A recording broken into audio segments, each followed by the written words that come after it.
Amoy LQ. Amoy New Caleb Berry Blooms. Amoy kala, amoy good vibes. Sa puso ng kalikasan, natatangi ang prutas ng mangosteen. Ito ay nagtataglay ng antioxidant compounds na alpha, beta at gamma mangosteen. Ang MX3 capsule ay isang food supplement na gawa sa natural na mangosteen. Ito ay tested and proven to help avoid knee joint pain discomfort para iwas-iwas sa sakit with long-term supplementation 2 capsules daily. MX3 capsule, tunay, natural at orihinal. Mahalagang paalala, ang MX3 capsule ay hindi gamot at hindi dapat gamiting panggamot sa anumang uri ng sakit. MBC Millones!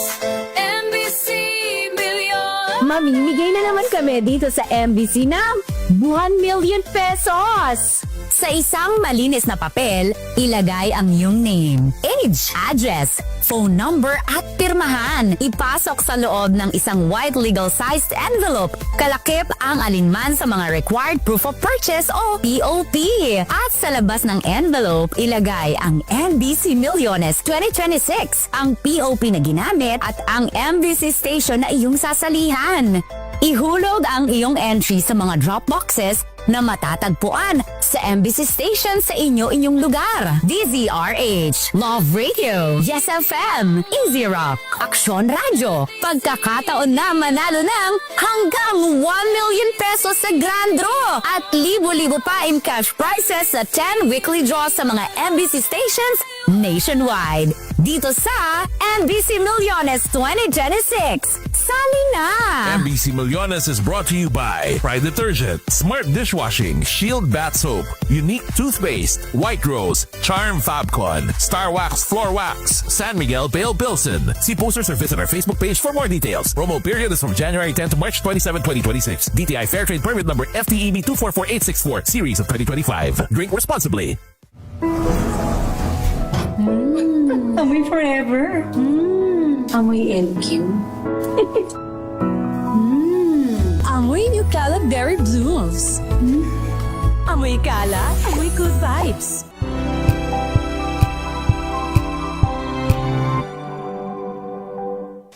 Maulan man, no worries na amoy kulong ang damit. Charm Fabcon, bangong kumakabloom, tanggal amoy kulong sa bango ng charm. Kaya gamit ko, Charm Fabcon with Bloom Fresh technology. Kills 99.9% of kulob-causing bacteria. May aroma burst pa of thousands of flowers and berries. Ang sampay sa loob, no amoy kulob. Bangong kumakabloom sa charm. Charm Fabcon. ACS.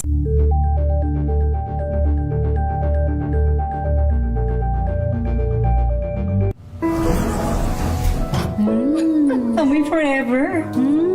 Amoy LQ. Amoy New Caleb Berry Blooms. Amoy kala, amoy good vibes.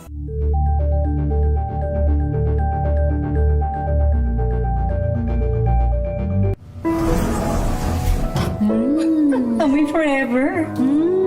Amoy LQ. Amoy New Caleb Berry Blooms. Amoy kala, amoy good vibes.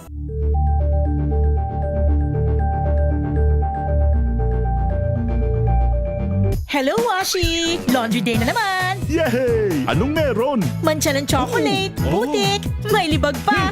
Kaya natin yan! With Pride Washing Machine Detergent, may triple stain-away formula. Tanggal ang makapit, madikit, at malupit na dumit mancha. Kaya easy-easy ang labada. Mula noon hanggang ngayon. All you need is pride. All you need is pride. ACS.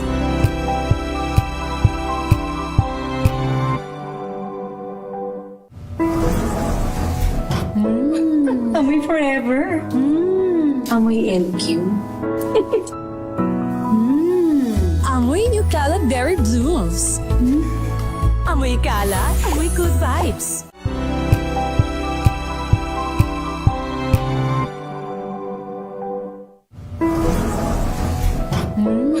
Amoy forever. Amoy LQ.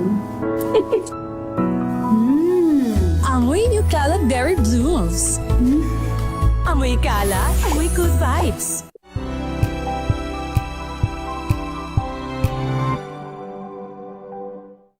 Maagang balitaan, maagang usapan sa mga issue at balita. Kasama si Kuya Angelo Palmones sa Magandang Umaga Pilipinas. Mula Lunes hanggang Biyernes.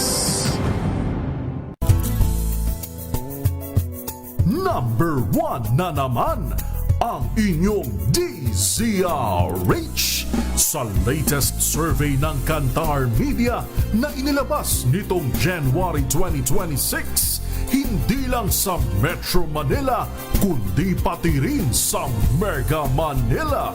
Patunay na DZRH lang ang inyong tunay at totoong pinagkakatiwalaan.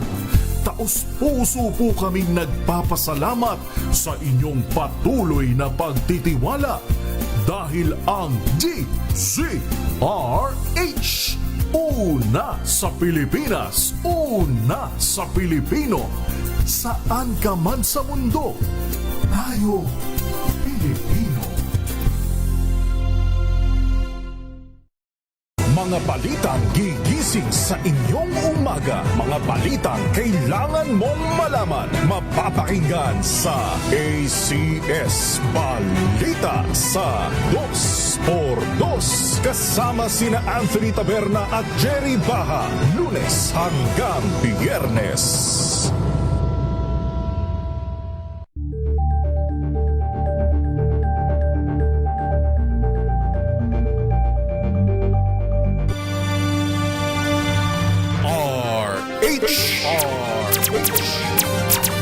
Pilipinas, ang oras, 41 minutos makalipas ang alas 4 ng hapon.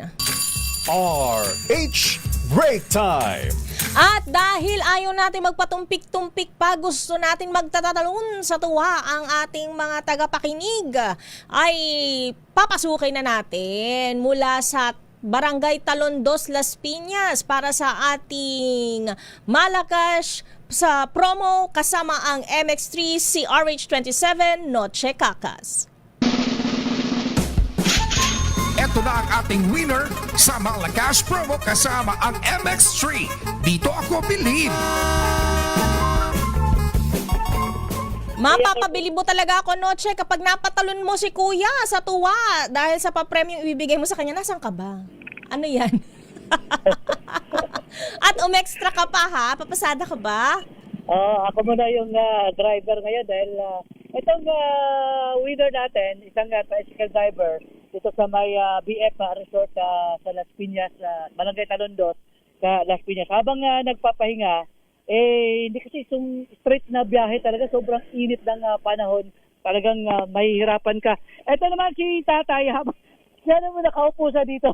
Yan, habang nagpapahinga. Tatay, ano po pangalan nila? Patrocinio Lamanilaw. Kumusta yung biyahe? Hirap po yung biyahe ngayon sa gasolina. Hirapan magkano kinikita mo araw-araw? Minsan, mga ano lang, mga halos 500, 600, gano'n. Dati ba, magkano? Abot ba naman ako ng 1,000? So, naapektuhan talaga, no? Grabe pang init. Yan ang nakatutok. Yan. Naka-boundary na ba, Noche? Paano? Boundary ka na ba ngayon? Wala pa, kulang pa. Ikaw na magbibigay. Ipa-boundary mo Ikaw na, na magbibigay ng boundary. Ikaw na. Magpatumpik-tumpik pa, bibigyan agad natin ng 1,000 pesos. Ayan. At hindi lang yan, meron pang pampalakas ng katawan ang MX3 Ayos. Yan, ilagay niyo po yan. At syempre, yung ating medium component, hatid ng Astron, alagang masan, mabibili naman ito sa Suking Appliance Store nationwide. Ayan, Tatay. Nako, swerte ng pahinga mo, nadaanan ka namin. At syempre, yung ating dalawang chichirya, no? Yung dalawang pack ng chichirya, mula naman ito sa Royal Corporation, hatid sa inyo ating kaibigan ni Kuya Richard C. Ayan. Ang dami. May payong pa. Habang nagmamaneho ka, magpayong ka na para lalo hindi ka mainitan. Okay, ano masasabi mo, Tatay? Maraming salamat sa DCRS. Iyon. Kay Dio Magkalma. Maraming salamat po. Ayan. Deo Makalma. Ayan. Welcome po. Okay. Ingat po. So para naman sa gustong Salamat po. manalo ng 1,000 pesos, manatili nakatutok sa DCRH. Malay nyo naman kayo na ang susunod na maswerteng manalo sa aming DCRH sa Malakas Promo. Siyempre, kasama ang MX3. Dahil dito sa MX3, dito ako believe. Ako naman si Aris 27 at sika ka sa DCRH. Una sa Pilipinas, una sa Pilipino. O, diba? Salamat. Akala ko Ninong. paanda rin ni Nochi. Oo, akala ko mamasada na eh. Oo, diba? Marunong ka ba, Nochi? Papadyakan na lang yun eh. Oo. Ano? Papadyakan. Kasi Di ba pag i-start mo yung pinapadyakan yung okay. Oo. Isang padyak lang naman yun. Isa, oo. Oo, di ba? Akala ko pang ano lang yun, mga astig lang yun eh. Akala ko pa effect ng mga drivers. Kailangan pala talaga. Congratulations sa'yo, kuya. At hindi na natin bibitinin pa ang mga nakatutok sa kanilang mga bahay-bahay dahil ihanda nyo na ang inyong mga telepono dahil bakay na ang susunod na manalo sa ating Kring Kring Panalo promo. Makinig maigi! Ito na ang chance mo na manalo ng instant 500 pesos kapag narinig mo na ang mahiwagang Kring Kring. Tingnan mo na ang iyong cellphone, baka ikaw na ang susunod naming winner sa Kring Kring Panalo Malakas sa telepono. Paano sumali? Bisitahin ang Facebook page ng DZRH, fill up pa ng Google Sheet na nakapin sa DZRH FB page at hintayin ang aming tawag sa telepono. Kring Kring na! Kring-kring na! At nasa linya na natin, I don't know, paano ito pronounce? Jokerson? Cortina? Ba? Oh. Taga saan ba to? Taga... Hokor. Hockerson. Okay, bakit? Hockerson, Saan Cortina. galing yung pangalan ni Cortina na yan? Taga Brazil ba yan? Oo, lalaki. Ayan, magandang hapon sa'yo. Hockerson. Hockerson. Jokerson, tama ako Jokerson eh. Ikaw talaga, Miss Si Wina Wina Pearl, nililin lang niya ako, Kuya Jokor. So, bakit Jokor? As pangalan po kasi ng papa ko, Jose. Okay. Sino si Corina? Corina. And Son. Jose Cortina and Son. Cortina and Son. Ang cute. Hindi kasi sabi raw kanina Hockerson eh. Kasi Jose nga, di ba? Oo, so Jose, siguro narinig ni Kuya Son. na mukhang mas astigan natin ng Jokerson. So kasi Joe eh. Joe. Kuya Jokerson. Joe. So Joe po ba ang inyong palayaw? O boy? Minsan tawag nila sa akin Joko. Joko. Wow. Parang Joko Diaz. Ay, diba? taray. Siguro matipuno to si Kuya. Taga Dasma, Cavite pa naman. Matanong na natin si Kuya. Sabi mo ka ni Wina Pearl, sabi mo, hawker kanina eh. Feeling niya na din lang siya. Mas astiging Joko eh, di ba? Jokerson. Kuya Joko, matanong kita, ano ang kauna-unahang himpilan ng radyo sa Pilipinas na number 1, hindi lang sa Metro and Mega Manila, kundi sa iba't ibang bahagi ng bansa? Siyempre po, kauna-unahan sa Pilipinas ang DZRH. Ayan Sige na, dahil nasagot mo daw agad-agad ang tanong, hindi na magpapatumpik-tumpik si Wina Pearl. Huwag may bababa ang telepono. Happy na po si Wina Pearl at sana happy rin kayo kapag ka naibigay na niya ang inyong 500 piso. Congrats po. Congratulations, Kuya Joko. Thank you po. Thank you sa DZRH. RH Break Time! Diretsohin na natin. Papasukin na natin ang ating mga reports mula sa labas. Mula sa Malacanang, binuong crisis committee ni Pangulong BBM magpapalakas ng mitigation measures sa epekto ng Middle East crisis ayon sa Malacanang. Idetalye mo balitang yan, RH14, Leth Narciso, Miss Leth. Nilinaw ng Malacanang na hindi pa simulang hakbang ng pamahalaan ang crisis committee na pinabuo ni Pangulong Ferdinand Marcos Jr. Ayon kay Executive Secretary Ralph Recto, layo nitong i-sustain at palakasin ang mitigating measures na inilunsad ng administrasyon simula pa lamang na mag-umpisa ang tensyon sa Middle East. Iginiit na Recto na agad kumilos ang gobyerno para maibsan ang epekto ng krisis sa gitnang silangan at may resibo niya ang mga ginawang pagtugon. Tinukoy ng opisyal ang pamimigay ng ayuda sa mga tsuper na ay nagpapatuloy pa. Ang repatriation ng mga overseas Filipino workers at ang energy conservation measures. Binanggit rin ito ang diskwento sa toll fee at pinapiasang airport passenger fee at plane landing fees. Gayon din ang pag-alalay sa mga magsasaka at mangingisda. Sabi ni Recto, Trinabaho rin ng pamahalaan ang paghahanap at pakikipagnegosasyon para sa fuel supply agreements na ginawa ng walang publicity. Kaya naman pagtiyak ng palasyo, tuloy-tuloy ang pagbibigay ng tulong at mga hakbang para mapagaan ang epekto ng krisis sa mga Pilipino. Ang pagbuuan ng komite ay pagtugon sa pangmatagalang epekto, lalo't walang katiyakan kung kailan matatapos ang gulo at kahit magtapos na ito ay hindi rin agad babalik sa normal ang sitwasyon. Ito si Net Narciso para sa DZRH, una sa Pilipinas, una sa Pilipino. Thank you, Let. Samantala, Department of Energy, naghahanap na rin daw po ng ibang pang bansang mapagkukunan ng langis. Ayon po yan mismo kay Secretary Sharon Garin. Report mula kay RH28, Lakay Raymond at Paz. Lakay Raymond. Ray, nagkahanap na ang Department of Energy o DOE ng ibang mga bansang maaaring pagkuhanan ng supply ng langis kasunod ng giyera sa Middle East. Ito ang kinumpirma ni Energy Secretary Sharon Garin sa kanyang pagganap sa hearing ng Committee on Proactive Response and Oversight for Timely and Effective Crisis Strategy o PROTECT na pinamumulan ni Senator Sherwin Gatchalian. Ayon kay Garin, nagbigay ng katiyakan ng mga bansang ating pinagkukunan din ng supply ng langis gaya ng South Korea, Japan at China na may darating tayong supply. Ang problema ay kung magtatagal ang crisis sa Middle East, ay kailangang humanap ng ibang mga bansang maaaring mapagkunan ng langis. Kaya't ang PNOC o Philippine National Oil Company nakipag-usap na sa Amerika, Canada at mga bansa sa South America. Sa report ni Yusek Alessandro Sales, may imbak para kayong tatagal ng 53 araw sa gasolina at 46 na araw sa diesel. Ang mas kaunti ay ang supply ng LPG. Si Secretary Garin ay humabol sa hearing ngayong hapon matapos kastiguhin ng mga senador. Narito si Secretary Sharon Garin. But we have been assured by the next delivery, but that's assuming that the things stay the same, stay the same next month. So they can assure us as far as things are how it is right now. But if things escalate and prolong, then we have to address that all over again, and that's why PNOC is trying to diversify the sourcing, like US, hopefully Canada, South America, and others. Pero yun nga, there's the uncertainty will always be there every next round of orders. Ang bahagi ng pahayag ni Secretary Sharon Garin. Ito si RH28, Raymond at Paz para sa DZRH, una sa Pilipinas, una sa Pilipino.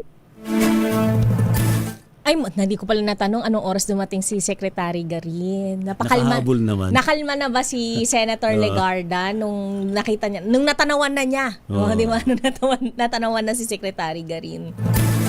Pero dumako na tayo sa Kamara House Justice Committee. Nananatili ang imbitasyon kay Vice President Sara Duterte na dumalo sa impeachment proceedings ng komite na sisimulan na bukas. I-detalye mong balitang yan, RH12. Milky Riganan. Manang Milky.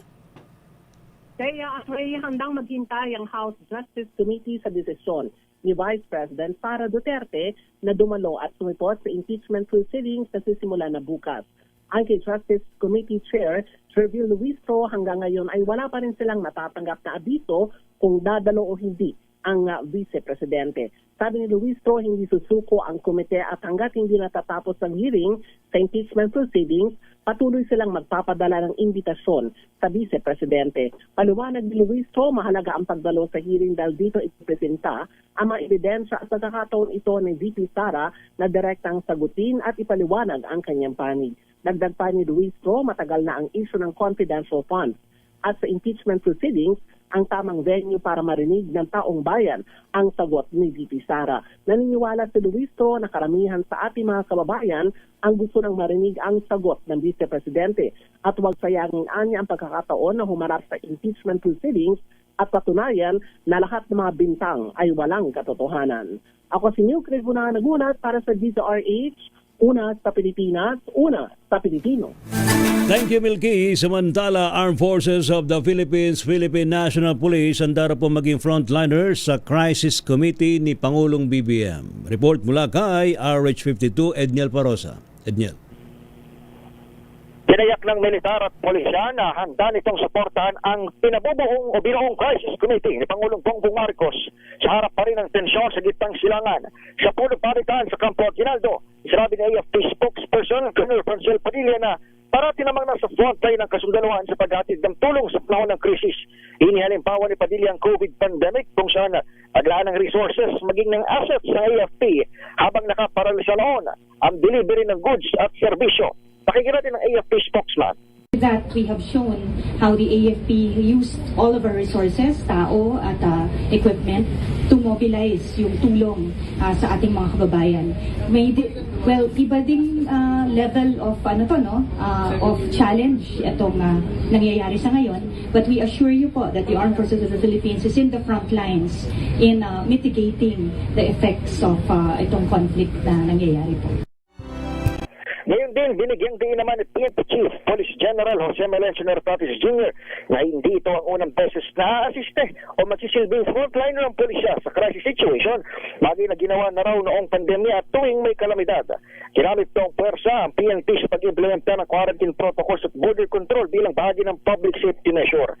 Samantala, wala pa namang kalinawan ang komposisyon ng crisis committee kung mayroon itong PNP members sa layong matiyak ang stable na supply ng langis at proteksyon ng mga consumers. Sa ngayon, nakalalay ang PNP sa Department of Energy laban sa profiteering at hoarding ng oil products habang pareho namang nakastandby ang mobility assets ng police at AFP sakaling kailanganin sa libre sakay sa nakaumang na mga transport strike.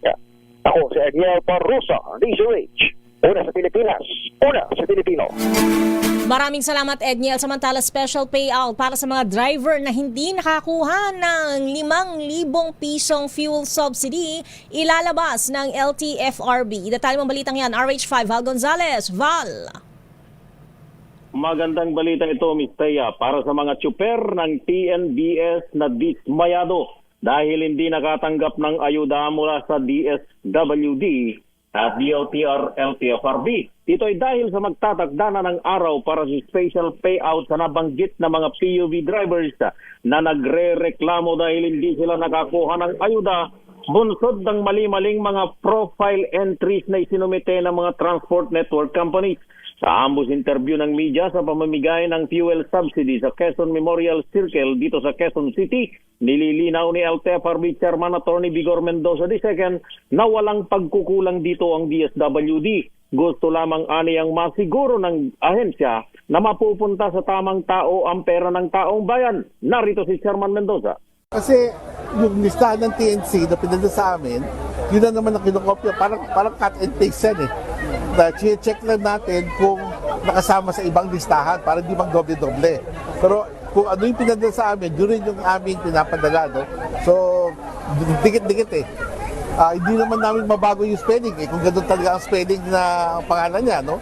So yun po, I think it's a learning curve na lahat talaga kailangan mag-ingat. No? Be more, kailangan maging meticuloso sa pag-entry ng detalye ng isang driver. Sa ngayon ay wala pang takdang araw para sa special payout na ilalaan sa mga TNVS drivers na hindi nakatanggap ng ayuda dahil sa iba't ibang mga kadahilanan. Ako si Val Gonzalez, DZRH, una sa Pilipinas, una sa Pilipino. Thank you. Salamat, Val. Samantala, gunman sa pagpatay sa retiradong pulis Maynila. Ito raw po'y arestado at iniharap sa media. Ating alamin sa report ni RH29, Boy Gonzalez. Boy G! Naaresto, Lakay Ray, naaresto sa San Pedro, Laguna ang umano'y gunman sa pagpaslang sa retiradong polis na si George Capistrano matapos ang ilang araw na manhunt ayon kay Manila Mayor Isko Moreno Dumagoso. Ngayong araw, kinilala ang suspect na si Albert na 27 anyos na inaresto bandang alas 5 ng madaling araw sa isang lodging house batay sa impormasyong ibinigay ng publiko at validation ng pulisya. Ayon sa Manila Police District, si Magdaraog ang itinuro ng naunang sumukong driver suspect na si Elias Biboy bilang bumaril kay Capistrano noong Marso 14 sa Tondo. Sinabi ng alkalde na natunton ang suspect habang naglilipat-lipat sa Nueva Ecija, Pampanga, Bulacan, Rizal at Laguna upang makaiwas sa pag-aresto. sa presentasyon sa Talk to the People live stream na kinumpirma ni Mayor Isko na positibong nakilala si Magda Raog o si Elias Albert sa CCTV footage at sa testimonya ng driver suspect. Inamin umano ng suspect na 2 beses niyang nagpaputok sa insidente ng robbery hold-up na ikinamatay ni Capistrano. Naaresto si Magda Raog sa bisa ng umiiral na warrant of arrest para sa kaso robbery mula sa korte sa Baguio. Iyahin din ang laban sa kanya ang karagdagang kasong paglabag sa Republic Act 10591 o Comprehensive Firearms and Ammunition Regulation Act. Kasama rin na aresto si Elias Teresa, 23 anyos, na harap sa kasong obstruction of justice dahil umano sa pagtatago sa suspect. Na-recover ng pulisya ang isang 40 caliber na baril na may lamang magazine na pinaniwalang ginamit sa krimen. Ayon pa sa alkalde, naging susi sa pagkakaresto ang pagkipagtulungan ng pulisya at ng publiko. Ang pagpasang kay Capistrano, isang retiradong pulis at dating membro ng security detail ng alkalde ay nagbunsod ng pinaigting na operasyon at pag-alok ng 500,000 pisong pabuya na umantong sa pagkakaresto sa suspect. Ito si Boy Gonzales para sa Disa Arizona sa Pilipinas, una sa Pilipino. Maraming salamat, Boy G. Samantala, sunog! Sumiklab sa residential area sa Barangay Poblacion, Bacoor City sa Cavite. 2 nawawala. I-detail mo balita, RH30, Eric Dastas. Eric!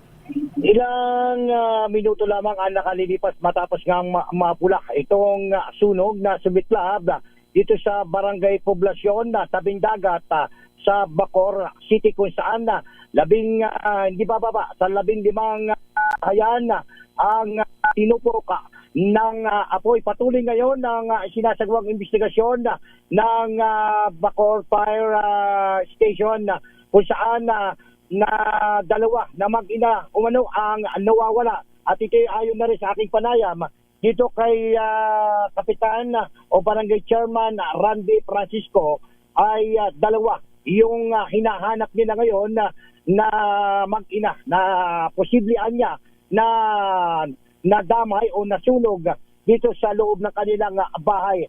So umabot sa unang alarma ang sunog dito sa naturang lugar na ngayon nga ay patuloy yung investigasyon ng mga tauhan ng mga Bureau of Fire kung ano ang tani o anong pinagmulan nitong sunog na lumamon sa mga light materials sa tabing dagat sa Barangay Poblacion sa Bacoor City.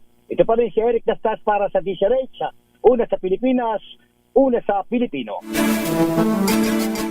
Samantala, sa iba pang balita, nasabat ng Bureau of Customs ang tinatayang 1 bilyong pisong halaga ng illegal na vape product sa isang bodega sa Navotas City. Ayon sa BOC, aabot sa 3,174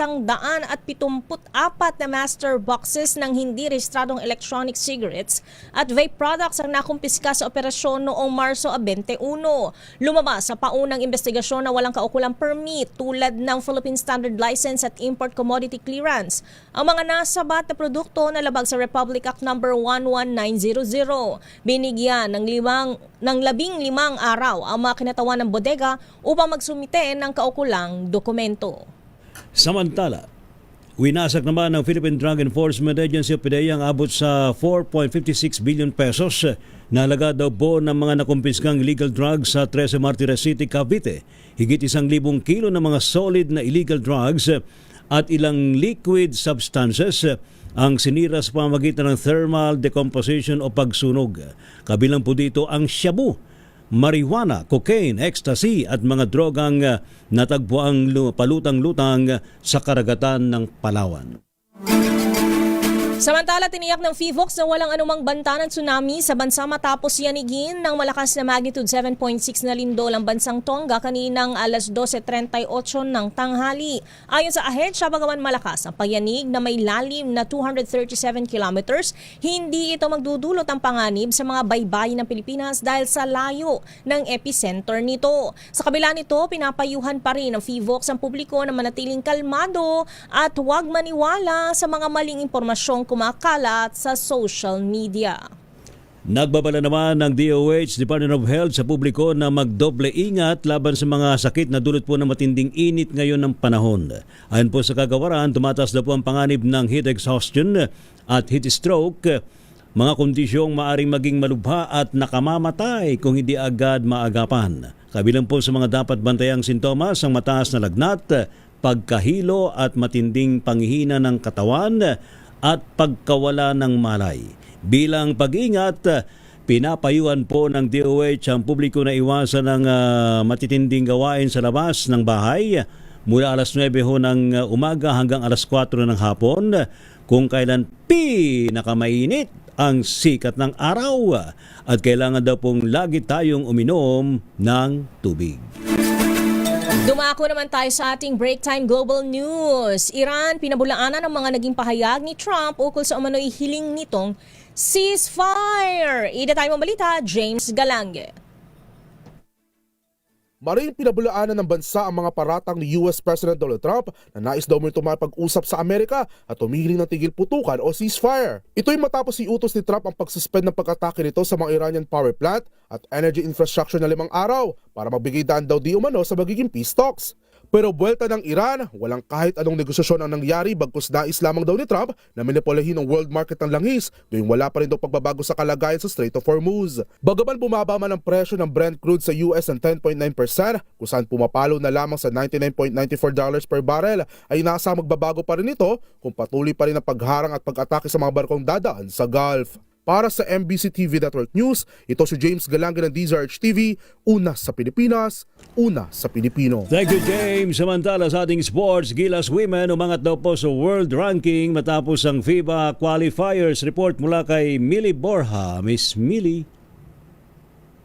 Umangat sa world rankings ang Gilas Pilipinas Women matapos ang kanilang kampanya sa FIBA Women's World Cup qualifying tournament noong nakaraang linggo. Sa pinakabagong tala ng FIBA, umakyat sa number 30 ang Pilipinas mula sa dating number 39 noong August 2025. Tinapos ng Gilas Women ang torneo na may 1-4 record. Tampok ang 74-59 victory laban sa world number 19 na Colombia. Nanguna sa naturang laban si Casey De La Rosa na nagtala ng 25 points and 18 rebounds upang pangunahan ng koponan sa makasaysayang tagumpay. Samantala, kinilala rin ang Gilas Women sa All Women in Sports Awards dahil sa kanilang gold medal finish sa 33rd Southeast Asian Games sa Thailand at sa kanilang unang paglahok sa FIBA qualifiers. Sa kabila ng limitadong panalo sa torneo, itinuturing na malaking hakbang ang kanilang performance sa patuloy na pag-angat ng Pilipinas sa international basketball stage. At yan ang mga latest updates sa mundo ng sports. Ito si Millie Borja ng DZRH TV, una sa Pilipinas, una sa Pilipino. Samantala sa ating break time showbiz news, 36 na kandidata sa 62nd Binibining Pilipinas ipinakilala na. Ida tayo mabalitang yan, Angelica Cosme. Congratulations, Binibining Pilipinas, Class of 2026. Opisyal nang ipinakilala ang 36 candidates na bumubuo sa ika-62 edisyon ng Binibining Pilipinas. Kabilang nga rito ang ilang beauty queens sa crossover mula Miss Universe Philippines to BBP stage. Gaya ni Gwendolyn Soriano ng Baguio, Sasha Lacuna mula Tarlac at Jarina Sandu ng Isabela. Habang muli ring susubukan ng beauty queen na si Tracy Sunyo na naging bahagi rin ng Diamond Batch ng BBP na masungkit ang corona. Para sa taong ito, Strength, Beauty at Sisterhood ang tema ng Binibining Pilipinas pageant. Kung matatandaan, noong nakaraang taon, ang Davaoeña beauty na si Katrina Ann Johnson ang kinoronahang Binibining Pilipinas International, habang si Annabelle McDonald naman ng Iligan City ang itinanghal na Binibining Pilipinas Globe. At yan ang latest sa mundo ng mga sikat. Ito po ang inyong showbiz angel ng DZRH TV, una sa Pilipinas, una sa Pilipino. Yo.